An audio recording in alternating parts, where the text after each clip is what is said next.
do you do, ladies and gentlemen? I'm your host, Truman Bradley. Let me show you something. You'll recognize this as a telephone switchboard. Through this line, a man in Los Angeles is talking business to another in Pittsburgh. And through this one, a girl in Iowa talks to her fiancé in Los Angeles. Now watch. Bet they're not talking now. To one another, that is. They're wondering what happened to their connections. A simple unplugging of the lines has destroyed 2 long-distance communications. But now, what happens? By crossing the lines, the businessman in Los Angeles is talking to a girl in Iowa, and her fiancé in Los Angeles is confusing a man in Pittsburgh with conversation far removed from business. Complete, momentary confusion in the lives of 4 people. And all it took was the simple maneuvering of 2 wires. Here is a neon tube. It's lit now, but watch.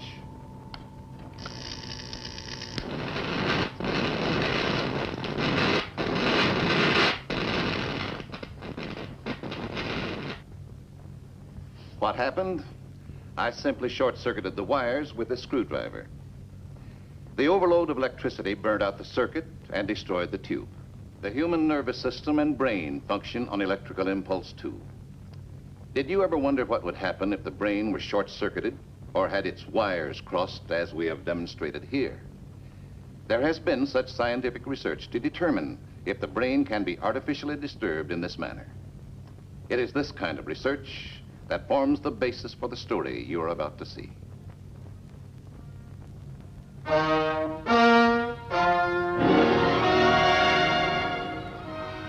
It was a warm summer day in the carpeted corridor of an apartment building.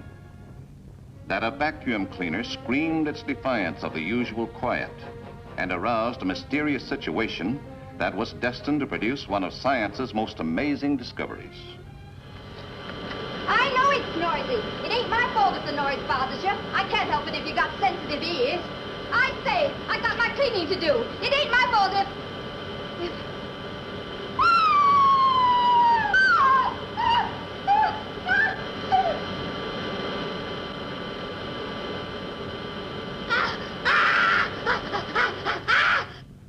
That's him. Right there. I saw him do it with my own eyes. He's the murderer. All of my life, I have devoted my research to the purpose of relieving the physical suffering of mankind. I am a scientist, not a man of violence. I have never inflicted pain on a single human being. Surely if I had done this thing, I would have some recollection of it. But I can't remember. I can't remember what happened, where I was that day. But I know I didn't do it. I didn't kill that poor woman. I couldn't have.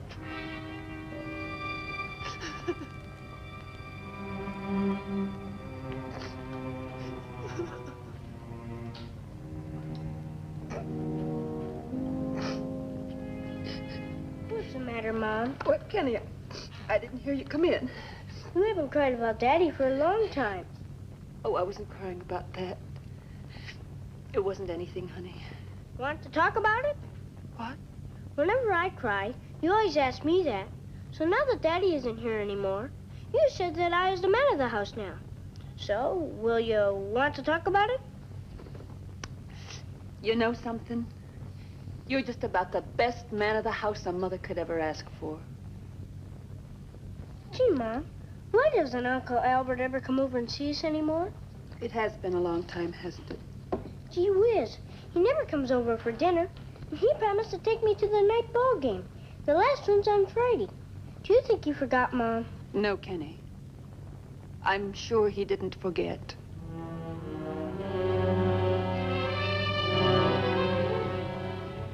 If there were even a shred of doubt. But here's the evidence. Dr. Finch was placed at the scene of the crime. The criminal lab conclusively identified bits of skin found under his fingernails as that of the victim. A strand of hair on his coat sleeve came from the dead woman. Particles of dust and carpet nap found on his clothes and under his cuffs were compared with that taken from the vacuum cleaner itself. They were identical. And on top of this, Dr. Finch was positively identified by an eyewitness to the crime itself. She was wrong.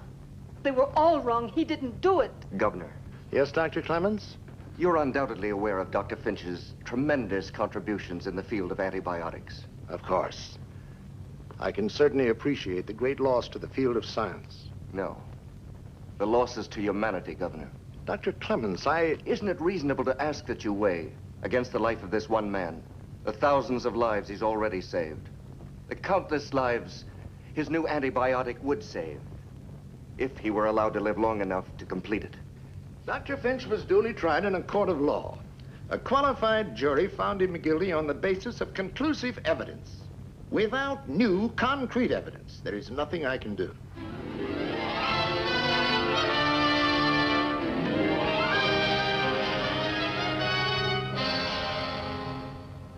And I will, of course, appreciate whatever help you can give me. It may take some time to acquaint myself with the progress of the project to date, but I want to assure you that thereafter our work will continue on the same basis as under Dr. Finch. Now, if there are any comments, questions, suggestions?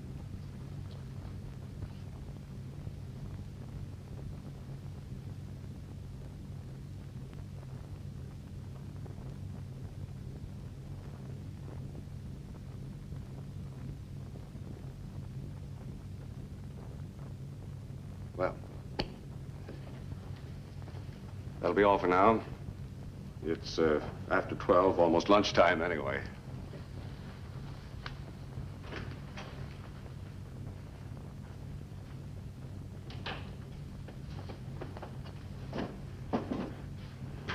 Yes, Dr. Clemens. That's Dr. Finch's chair you're sitting in. For 12 years, Dr. Finch sat right there. Yes, I know. Everybody loved Dr. Finch. Who do you think you are to take his chair? Dr. Clemens, just a minute, please.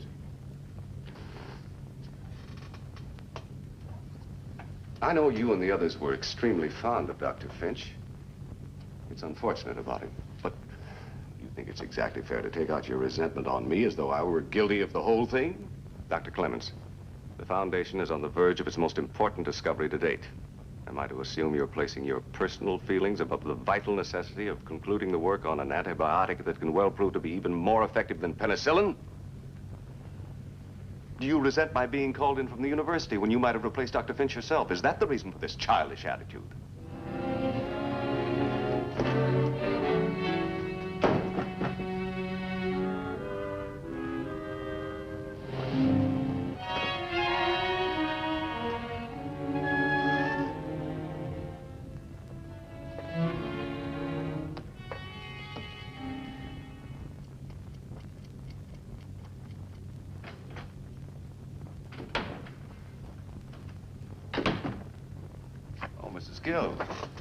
Thanks for stopping in. I hope it won't take long. It's quitting time, you know. Mrs. Guild, I was hoping you could explain something to me. I've been pretty puzzled about... Well, I was hired to do a job. I have no choice but to do that job to the best of my ability. Your ability. Why, your best couldn't possibly equal the least of my uncle's ability. Please, Mrs. Guild. You're a fool if you think you can replace Albert Finch. A fool. And do you know what else you are? You're a scavenger. What? A scavenger feeding your personal record of achievement on Albert Finch's past accomplishments. Oh, you'll win the Nobel Prize, all right. But you'll do it because of my uncle's brains, not yours.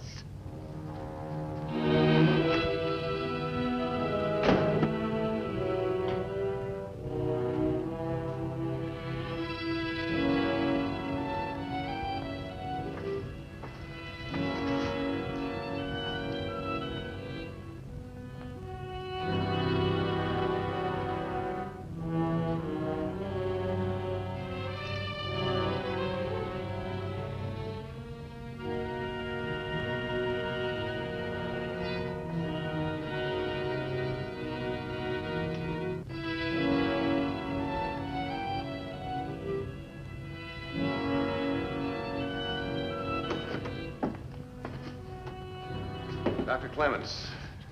Well, Dr. Seward, good morning.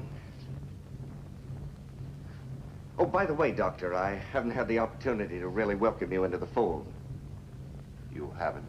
I wanted to tell you personally that I'm exceedingly happy the Research Institute chose you to push this project through.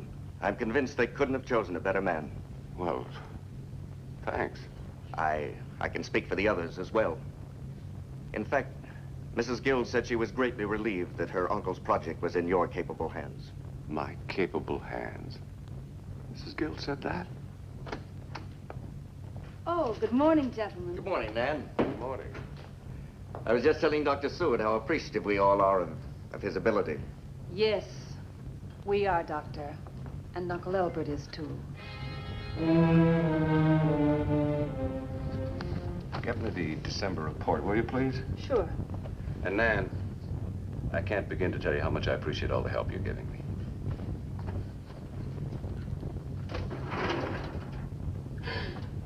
What's the matter? Uncle Albert's glasses. He was always misplacing them, so finally he just left them here so he'd have them when he went through the files. I'm sorry you had to find them this way. He won't be needing them anymore. Not after noon tomorrow. Oh, Lee. He's got less than a day to live. Uncle Albert's going to die, and there's nothing I can do. I'm sorry. I had no right to make you work at a time like this. No, it's better that I keep on working. When my husband died, Uncle Albert insisted I keep myself busy. He gave me a job here. He said, life must go on. Bury your sorrow and hard work. He was so wonderful. Well, it's after 5 o'clock. Quitting time, anyway. Tell you what, I'll run you home. Oh, I couldn't ask you to do that. You must have other things to do. Oh, I assure you, after working hours, a bachelor has practically nothing to do. Fool, you've destroyed an hour's work. What's going on in here?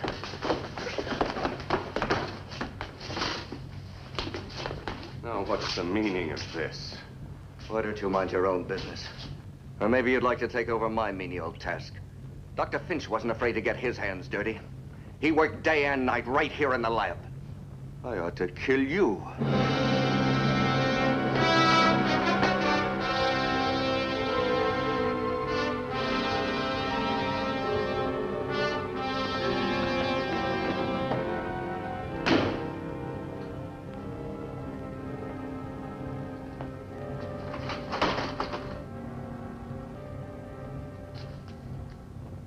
All right. Let's have it. I want to know what's going on around here.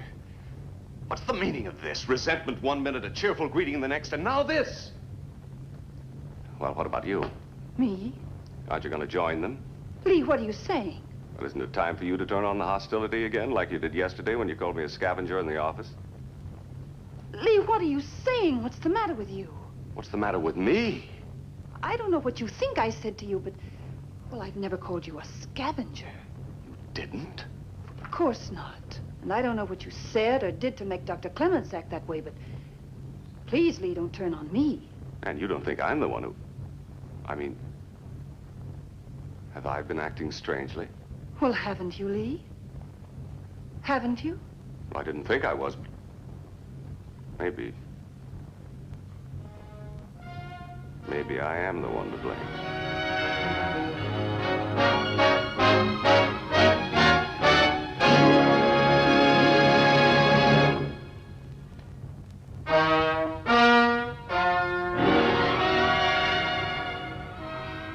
The incongruous behavior of his staff, the attack by Clements, and the strong suggestion by Nan that he himself was acting strangely have had their effect on Dr. Seward. He is deeply absorbed in thought as he keeps his promise to bring Nan home. Oh, there you are, honey. Home from school already? Come on, I've someone I want you to meet. Kenny, what's the matter? Oh, whatever it is, we'll talk about it later. Come and meet Dr. Seward. He's going to stay for dinner. Ma'am, just tell me one thing. Am I imagining this, too?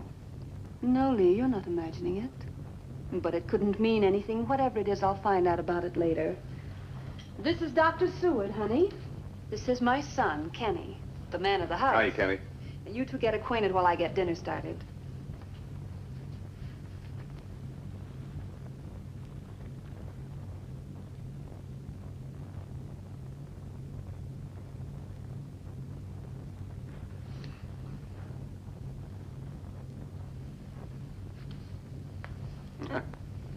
Nice balance.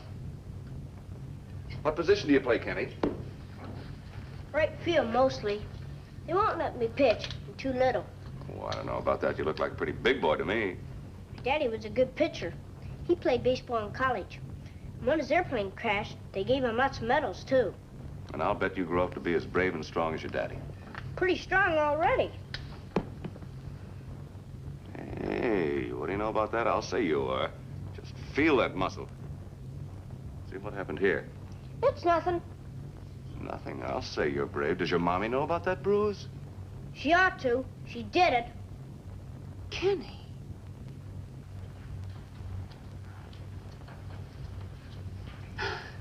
Kenny, how did you get this? You know, you did it. Kenny, you know what I've told you about telling the truth? I am telling the truth. You did it last night. You know you did it. You hurt me.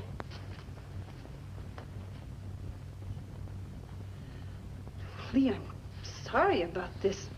Of course, it isn't true. I'd never hurt a child like that. I think I'd better be going. Lee, surely you don't believe this. No. You don't think I could have done that to my own Of course not. son? I'll take a rain check on that dinner. See you tomorrow, Nan. Lee, please.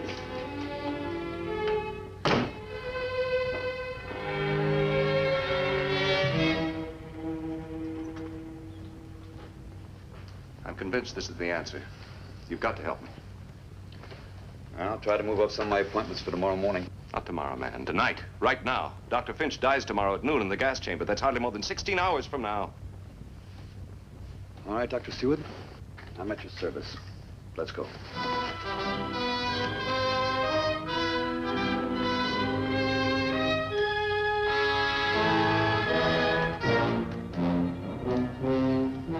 Here on this head of grain, you can see the fungus. We induce the growth of the fungus infection in hydroponics tanks. The fungus of rye, ergot, has been employed in medicine for years. Yes, I'm familiar with it. It's the derivative of this fungus that forms one of the intermediate steps in producing what we hope will be an extremely effective antibiotic, even more effective than penicillin. I see. Then it's this particular intermediate step that you're working on right now. Not only now, but for the past several weeks. Long before Dr. Finch went to trial. Dr. Stewart, do you honestly think Dr. Finch murdered that woman? Yes, I do. Transcript of his trial contains conclusive evidence he's guilty. But my personal investigation of Dr. Finch, his record, the word of his friends and co-workers convinces me that he's thoroughly incapable of committing this crime. It's a little contradictory, isn't it, Doctor? Of course it is. That's the whole point. Something doesn't add up. And we've got to find out why it doesn't. From a container of fungus derivative, a hypodermic syringe is filled.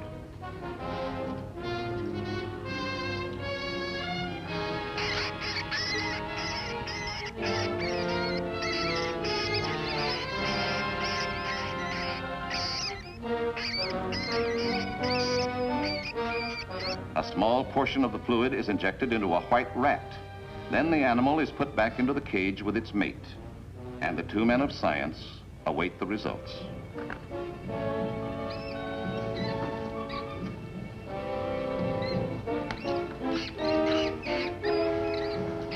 Dr. Stewart, look at this. Looks as though you're right, dead right. There's no doubt about it. That rat has been driven to fury by the injection. He's attacking his own mate. We still haven't proved that the fungus derivative will have the same effect on a human. After all, Dr. Finch and the staff members weren't injected with the fluid. They merely inhaled it, or maybe absorbed it through the skin. But that'll take time to find out. Dr. Upton, there's a brilliant scientist about to go to his death in the gas chamber. I want to find out if this fluid can actually induce insanity. But Dr. Stewart... I'll need your belt. Strap my arms down. Well, Dr. Upton, either you assist me in this experiment or I'll inject myself. Which is it?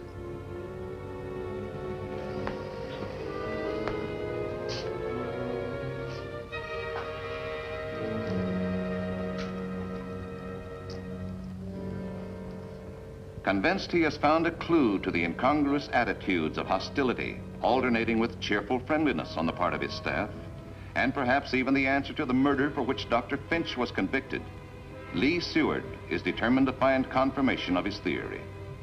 And once again, the two men wait as the clock ticks off the seconds and minutes and the first hour. Seward was beginning to show unmistakable physical symptoms. His heartbeat has increased by 10 per minute. Pupil diameter had increased to nearly twice normal size. He perspired freely. His body shook. Seconds later, he experienced the sensation of heat. Later, he grew cold. The first signs of irritation and hostility appeared at 1 hour and 18 minutes after the injection. At 2 hours, the first psychotic symptoms were evident. He began to withdraw into himself. He became apathetic and confused. The 3rd hour, Seward found difficulty expressing in words the weird visions he was seeing and the strange sensations he was experiencing. It was in the 4th hour that Dr. Seward's theory was proved beyond a doubt. He became violent. With maniacal fury and homicidal intent, he struggled desperately to get at his would-be victim. His physical strength became almost superhuman. Here was positive evidence that exposure to the fungus derivative could, and did, induce violent insanity in an otherwise normal human being. After the 4th hour violence wore itself out, Seward's psychotic symptoms began to decline rapidly. Then the efforts of the drug subsided, and the exhausted scientist rested until morning. By the time Dr. Seward had completely returned to normal, it was morning, and the governor was, once again, listening to a plea to stay the execution of Dr. Finch. But this time, he was hearing new evidence. It is evident that the resentment expressed by my staff was induced by exposure to the fungus derivative. In the mornings, they were friendly and cheerful. But by noontime, they'd become hostile. And by the end of the day, they were even worse. And that explains why I was not affected. I didn't inhale the drug when I worked in the office with Dr. Seward yesterday. And none of us had any recollection of what we had done while we were under the influence of the drug. Oh, please, please call the prison. You have no evidence, Governor. Unprecedented, of course. But proof that Dr. Finch wasn't responsible for what he did. We know what caused it now. Normal precautions should prevent it ever happening again.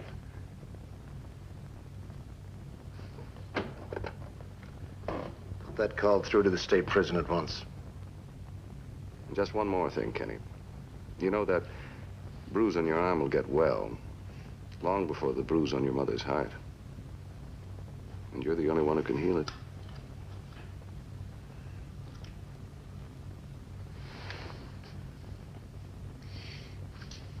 Oh, Kenny, I'm so glad you understand.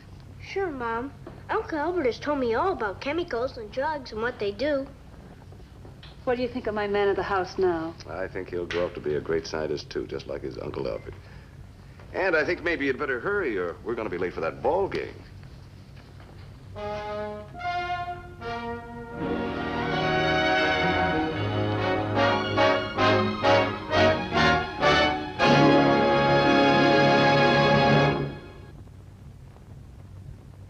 Our story was fiction. The emotions and sensations experienced by Dr. Seward were fictitious. But the discovery of a similar fungus derivative that can produce experimental psychoses for study in the laboratory is fact. The drug